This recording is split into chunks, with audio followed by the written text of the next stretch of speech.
بسم الله الرحمن الرحيم. الحمد لله رب العالمين، والصلاة والسلام على سيد الأنبياء والمرسلين وعلى آله وصحبه أجمعين. أما بعد، فأعوذ بالله من الشيطان الرجيم. بسم الله الرحمن الرحيم. وعلم آدم الأسماء كلها. وقال الله تعالى: لقد من الله على المؤمنين إذ بعث فيهم رسولا من أنفسهم يتلو عليهم آياته ويزكيهم ويعلمهم الكتاب والحكمة. وقال النبي صلى الله عليه وسلم: إنما بعثت معلما، او کما قال صلی اللہ علیہ وسلم. حمد و ثنا رب ذوالجلال کے لیے اور درود و سلام آمنہ کے لال کے لیے. آج کا ہمارا موضوع ہے ٹیچرز ڈے منانے کی حیثیت اور ہمارے معاشرے کا جائزہ. یاد رکھیے، انسانیت کے اصل معلم محمد عربی صلی اللہ علیہ وسلم ہے. جیسا کہ ابھی میں نے آپ کے سامنے حدیث پاک ذکر کی، رسول اللہ صلی اللہ علیہ وسلم نے فرمایا کہ میں تو معلم بنا کر کے بھیجا گیا ہوں. اور اللہ تعالیٰ نے فرمایا کہ یہ اللہ کا احسان ہے کہ اللہ تعالیٰ نے تم میں سے ہی ایک رسول اور ایک پیغمبر بھیجا جن کا کام یہ ہے کہ اللہ کی آیتوں کی تلاوت کرتے ہیں، لوگوں کی تربیت کرتے ہیں اور ان کو کتاب و حکمت کی تعلیم دیتے ہیں. لیکن ہمارے یہاں ستمبر کی 5 تاریخ کو لوگ یوم اساتذہ مناتے ہیں، ٹیچرز ڈے مناتے ہیں. یہ ہمارے ملک کے ایک بہت بڑے ٹیچر جن کا تعلق تدریس سے رہا، تدریس میں ان کے اندر ایک جنون تھا،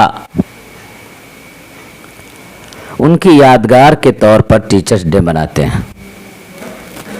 اس کے علاوہ ٹھیک 1 مہینے بعد 5 اکتوبر کو یہ عالمی یوم اساتذہ منایا جاتا ہے.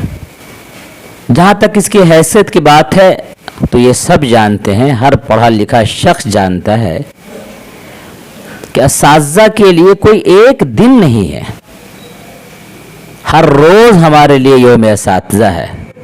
ہر دن ہم اساتذہ کی تعظیم کریں، تعظیم کا عہد کریں، اساتذہ کا اکرام کریں، اساتذہ کی زندگی کو اپنانے کی کوشش کریں. یہ تو روز کے کرنے کی چیز ہے. عام طور سے ہمارے ملک میں اور پوری دنیا میں یہ رواج چل پڑا ہے کہ فلاں چیز کے لیے فلاں دن، فلاں چیز کے لیے فلاں دن، فلاں چیز کے لیے فلاں دن. اسی میں سے ایک یوم اساتذہ بھی ہے، ٹیچرز ڈے بھی ہے. اب دیکھنا چاہیے ٹیچرز ڈے منانا چاہیے کہ نہیں منانا چاہیے. ظاہر سی بات ہے کہ ہر پڑھا لکھا شخص، ہر سمجھدار انسان اس بات کو کہے گا کہ یہ کوئی ایک دن منانے کی چیز نہیں ہے. لیکن اگر منایا جائے تو کیسے منایا جائے؟ جو لوگ مناتے ہیں تو صحیح ہے کہ منانا نہیں چاہیے، لیکن جو لوگ مناتے ہیں کم سے کم وہ یہ کریں کہ صحیح طریقے سے کرے. وہ کوئی غلط کام اور غلط چیز اس میں نہ کریں. اس دن اساتذہ کی اہمیت کو بیان کریں. رادھا کرشنن جی کی زندگی، ان کے مشن، تعلیم میں ان کا جنون، اس چیز کا اظہار ہونا چاہیے. وہاں پر استاذ کو چاہیے کہ اپنے آپ کو بچوں کے لیے نمونہ بنا کر کے پیش کریں کہ اساتذہ ایسے ہوتے ہیں. اس کے بجائے جو کچھ ہمارے یہاں ہو رہا ہے ٹیچرز ڈے کے موقع پر، وہ اساتذہ اچھا نمونہ تو پیش نہیں کر رہے ہیں. وہ جو بتا رہے ہیں کہ ہم بھی بس ویسے ہی ہیں، ہمارا اخلاق، ہماری تہذیب، ہمارا رہن سہن، یہ ایک استاذ والی نہیں ہے. جو لوگ مناتے ہیں کم سے کم وہ تہذیب کے دائرے میں اور صحیح سے منائیں۔ آئیے ذرا سا ہم جائزہ لیتے ہیں اپنے معاشرے کا کہ ہمارے معاشرے میں جو ٹیچرز ڈے منایا جاتا ہے وہ کس طرح سے منایا جاتا ہے اور اس میں کیا خامیاں ہیں، ان کو کیسے دور کیا جا سکتا ہے۔ تو سب سے پہلی بات یہ ہے کہ عام طور سے جو ٹیچرز ڈے منایا جاتا ہے اس میں لباس کی پابندی نہیں ہوتی ہے۔ یاد رکھیے، ہمارے اسکولوں میں اور کالجوں میں جو ڈریس کی پابندی کرائی جاتی ہے اس کے کئی فائدے ہیں۔ ایک فائدہ تو یہ ہے کہ نابرابری ختم ہوتی ہے۔ معاشرے میں کچھ لوگ غریب ہیں، کچھ لوگ امیر ہیں، اگر ان کو اپنے اپنے من کے مطابق کپڑا پہن کر آنے کی اجازت دے دی جائے تو امیر بہت بھڑکیلا اور بہت قیمتی لباس پہن کر کے آئیں گے، غریب لوگوں کے پاس ویسے کپڑے نہیں ہوں گے۔ لہذا ڈریس کی پابندی کے ذریعے کلاس کے بچوں اور بچیوں کے اندر برابری پیدا کرنے کی کوشش کی جاتی ہے۔ جب کلاس میں تم پڑھنے آئے ہو تو تم سب کے سب برابر ہو، لیکن اس ایک دن ٹیچرز ڈے کے موقع پر لباس کی پابندی ہٹا دی جاتی ہے۔ نتیجہ یہ ہوتا ہے کہ بچیاں ایک سے ایک بھڑکیلا لباس پہن کر کے آتی ہیں، ایسا پرکشش لباس پہن کر کے آتی ہیں، ظاہر سی بات ہے ویسا لباس کلاس کے لیے موزوں نہیں ہے، کلاس کے لیے مناسب نہیں ہے۔ ٹھیک ہے کلاس کرنے کے لیے نہیں آتے ہیں اس دن، لیکن کلاس میں آتے ہیں، اپنے ساتھیوں کے ساتھ آتے ہیں۔ جس ساتھی کے ساتھ ہمیشہ برابری رہی ہے، آج لباس کے ذریعے وہ برابری مٹ جاتی ہے۔ لہذا یہ پرکشش لباس پہن کر کے آنا یہ بالکل مناسب نہیں ہے، اور اس کے ذریعے خاص طور سے اگر مخلوط ماحول ہو تو ایسے وقت میں تو اور بھی اس کے برے اثرات ہیں جو جگ ظاہر ہیں۔ دوسرا سب سے اہم کام جو ٹیچرز ڈے کے موقع سے ہوتا ہے وہ ہے طلبہ اور طالبات یہ اپنے اساتذہ کو گفٹ پیش کرتے ہیں۔ اس کے سلسلے میں کئی باتیں ہیں۔ پہلی بات تو یہ ہے کہ وہ گفٹ نہیں ہے جو دن متعین کر کے دیا جائے، وہ گفٹ نہیں ہے جو پہلے سے ذہن میں طے ہو کہ ہمیں گفٹ ملے گا، وہ تحفہ نہیں ہے جو پہلے سے طے ہو۔ لہذا اساتذہ بیٹھے رہے انتظار میں کہ بچے ہم کو گفٹ لا کر کے دیں گے، اور طلبہ بھی اس دن کو خاص طور سے گفٹ لے کر کے جائیں۔ ظاہر سی بات اس کو گفٹ یا تحفہ نہیں کہا جا سکتا ہے، اس کو محض رسم کہا جا سکتا ہے۔ دوسری بات اس میں یہ ہے کہ اساتذہ ہمیشہ دینے والے ہوتے ہیں، گفٹ میں اساتذہ لینے والے بن جاتے ہیں، یہ بالکل مناسب نہیں ہے۔ یہاں تک کہ سمجھداروں کا کہنا ہے کہ بچے کی تعلیمی فیس بھی بچے لے جا کر کے نہ دیں، یہ اساتذہ کی شان کے خلاف ہے۔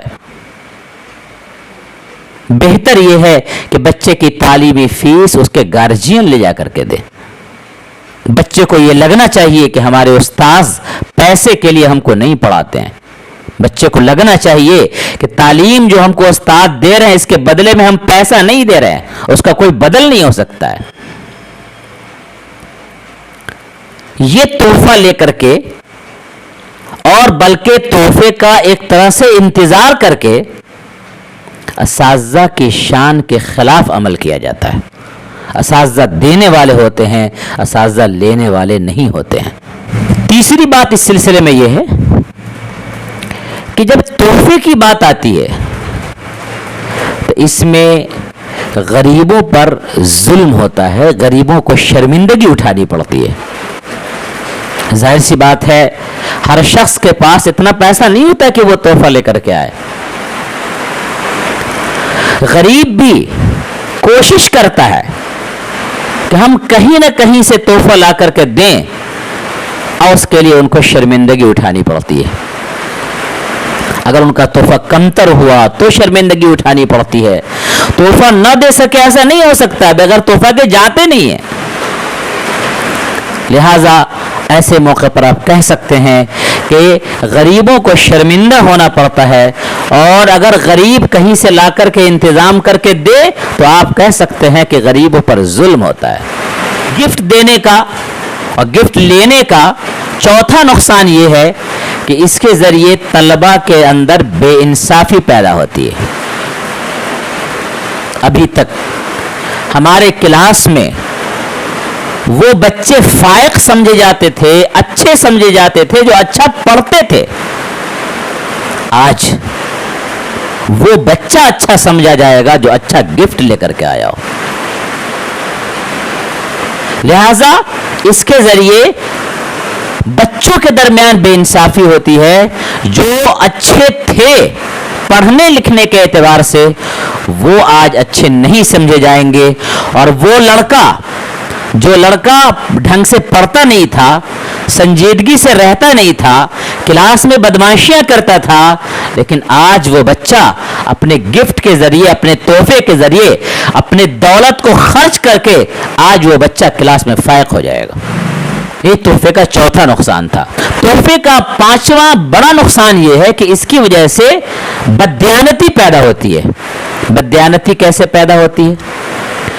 یاد رکھیے، مال کے اندر کشش ہوتی ہے، تحفے کے اندر کشش ہوتی ہے۔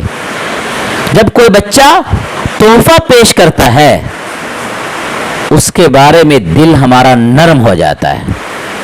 جب ہمارا دل نرم ہو جائے گا تو اس کی غلطیوں پر بھی ٹوکنا ہمارے لیے مشکل ہو جائے گا۔ ایسے بہت سارے واقعات ہیں جن کے احسان تلے انسان دبا رہتا ہے، اس کی غلط بات کو بھی غلط کہنے کی ہمت نہیں کر پاتا ہے۔ جو اساتذہ طلبہ سے بڑا گفٹ حاصل کر چکے ہوں، کوچنگ میں، کلاسوں میں، ان کی بدمعاشیوں پر بھی نظر انداز کیا جائے گا، اس لیے کہ اس کے سامنے وہ گفٹ، وہ تحفہ آ جائے گا کہ بچے نے اتنا بڑا گفٹ دیا تھا، اس بچے کے ساتھ ہم کیسے سزا کا معاملہ کریں۔ لہذا اس کی وجہ سے بچوں کے اندر بددیانتی کا قوی اندیشہ ہوتا ہے، دل ہمارا اس کے سلسلے میں نرم پڑ جاتا ہے، اور ان کی بدمعاشیوں پر، غلطیوں پر بھی ہم ٹوک نہیں پاتے ہیں۔ نتیجہ یہ ہے کہ اساتذہ کی جو ذمہ داری تھی، جو ان کا صحیح مقام تھا، جو ان کا صحیح اور اصل کام تھا، وہ کام چھوڑ دیتے ہیں، وہ کام نہیں کر پاتے ہیں ڈھنگ سے، اس لیے کہ اس کے سامنے اس کا تحفہ آ جاتا ہے۔ لہذا تحفے کے ذریعے پانچویں بڑی خرابی جو ہے وہ بددیانتی کا اندیشہ ہے۔ اس کے علاوہ ٹیچرز ڈے کے موقع پر گانا بجانا بھی ہوتا ہے بہت ساری جگہوں پر۔ ظاہر سی بات، اس سلسلے میں کیا کہا جائے، سب لوگ جانتے ہیں کہ گانا بجانا منع ہے، شرعی اعتبار سے تو منع ہے ہی، لیکن اگر آپ دیکھیں تو تعلیمی اعتبار سے کس نے کہا کہ انگریزی تعلیم کے لیے فواحش و منکرات میں پڑھنا ضروری ہے؟ کس نے کہا کہ انگریزی تعلیم حاصل کرنے کے لیے گانا بجانا ضروری ہے؟ کس نے کہا کہ انگریزی تعلیم حاصل کرنے کے لیے ڈانس کرنا ضروری ہے؟ کس نے کہا کہ انگریزی تعلیم حاصل کرنے کے لیے شرم و حیا کا دامن چھوڑ دینا ضروری ہے؟ یہ کس نے کہا؟ یہ گانا بجانا صرف دینی حیثیت سے منع نہیں ہے، اس سے ہمارا وقار بھی خراب ہوتا ہے۔ بتائیے، ایک استاذ، اس کے سامنے بچہ اگر غلط طریقے سے بیٹھا ہوا ہو تو وہ سیدھا ہو جاتا ہے، لیکن آج گانے اور بجانے اور ڈانس کے نام پر باضابطہ ٹیڑھا میڑھا ہو رہا ہے۔ وہ یہ کہاں کی تہذیب ہے؟ یہ تعلیمی مزاج کے خلاف ہے یہ سب چیزیں۔ اس لیے ٹیچرز ڈے کے موقع پر یہ سب جو ہوتا ہے وہ انتہائی نامناسب ہے۔ اس موقع پر عام طور پر جب ہماری کلاس میں بچے بیٹھتے ہیں، ایک تو بچے اور بچیوں کا کلاس ایک ساتھ نہیں ہونا چاہیے، لیکن کہیں پر اگر مجبوری میں ایک ساتھ کلاس ہوتی بھی ہے تو بیٹھنے کے لیے الگ الگ جگہیں بنائی جاتی ہیں، لیکن ٹیچرز ڈے کے موقع پر ایک دوسرے کے ساتھ ملنا ملانا اور باضابطہ ایک اختلاط کا ماحول ہو جاتا ہے، ایک دوسرے سے ملنے ملانے کا ماحول ہوتا ہے، جو قطعاً نامناسب ہے. جو شرم و حیا والے ہیں, جو غیرت والے لوگ ہیں, وہ لوگ کبھی ایسا پسند نہیں کر سکتے ہیں کہ ان کی بیٹیاں غیر لڑکوں کے ساتھ مخلوط ماحول میں بے تکلف انداز میں رہیں. ٹیچرس ڈے کے موقع پر ایک اور کام ہوتا ہے, ہر جگہ نہیں ہوتا ہے لیکن ہوتا ہے, کہ رادھا کرشنن جی کی فوٹو ڈال کر اس پر پھول ڈالا جاتا ہے. ظاہر سی بات ہے یہ اسلامی تہذیب کے خلاف ہے اور یہ کہیں نہ کہیں ہمارے ہندو بھائیوں کے پوجا پاٹ کے مشابہ ہے. لہذا جہاں تک ممکن ہو اس سے بچنا چاہیے. خلاصہ یہ ہے کہ اگر ٹیچر ماننا ہے تو ہمارے لیے سب سے بڑے ٹیچر معلم انسانیت محمد عربی صلی اللہ علیہ وسلم ہے. اور اگر ٹیچرز ڈے منانا ہے تو اساتذہ کی اہمیت بیان کیجیے, اپنا مشن سامنے رکھیے اور یہ عہد کیجیے کہ ہم تعلیم میں پورے یکسو رہیں گے. یہ عہد کیجیے کہ ہم تعلیم میں ایمانداری کے ساتھ تعلیم دیں گے. یہ عہد کیجیے کہ اپنے بچوں کو اچھا سے اچھا بنانے کی ہم کوشش کریں گے. یہ عہد کیجیے کہ اپنے بچوں کو باکردار بنانے کی کوشش کریں گے. اور وہ تمام چیزیں جو ہمارے اندر نابرابری پیدا کرتی ہے, غریبی اور امیری کا فرق واضح کرتی ہے, ایسی تمام چیزوں سے بچنا چاہیے. اللہ سے دعا ہے اللہ تعالی اساتذہ کے صحیح مقام کو سمجھنے کی توفیق نصیب فرمائے. ایک مسلمان ہونے کی حیثیت سے ہر چیز میں اپنے اسلام کو اوپر رکھنے کی توفیق عطا فرمائے اور ان تمام چیزوں سے بچنے کی توفیق دے جو اللہ کی نگاہ میں, قرآن کی نگاہ میں, رسول اللہ صلی اللہ علیہ وسلم کی نگاہ میں غلط ہو. اللہ تعالی ہمیں عمل کی توفیق نصیب فرمائے. وآخر دعوانا ان الحمد للہ رب العالمین.